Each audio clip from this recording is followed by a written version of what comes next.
When my dying best friend asks me to take care of his wife and child, I promise to fulfill his last wish, only to find myself falling in love with the widow and struggling with overwhelming guilt and conflicted emotions. I first met Jake in elementary school, and we instantly hit it off.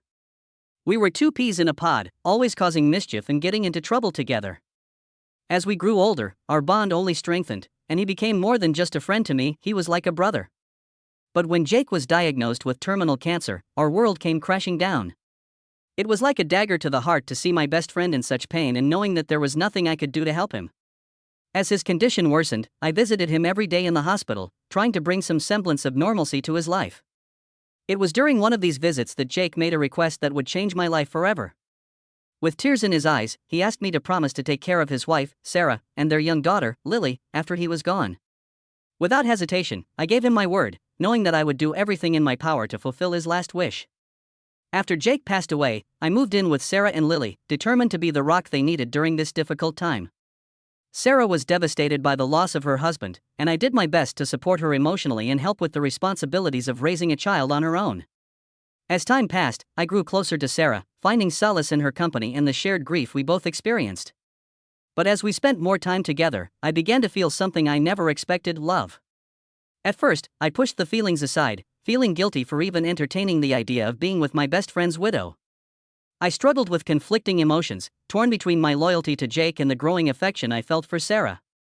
One night, after putting Lily to bed, Sarah and I sat on the couch, reminiscing about Jake and sharing stories of our time with him. In a moment of vulnerability, Sarah leaned into me, seeking comfort in my embrace.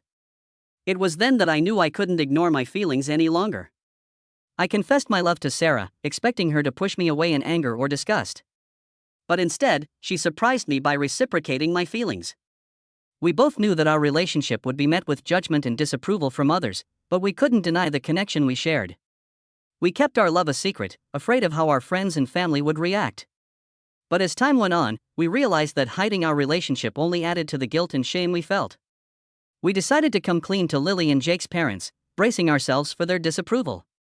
To our surprise, they were understanding and supportive, seeing the genuine love and care we had for each other. It was a weight lifted off our shoulders, knowing that we had their blessing to be together.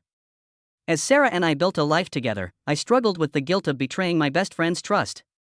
I knew Jake would have wanted me to be happy, but it didn't make it any easier to let go of the guilt that gnawed at me.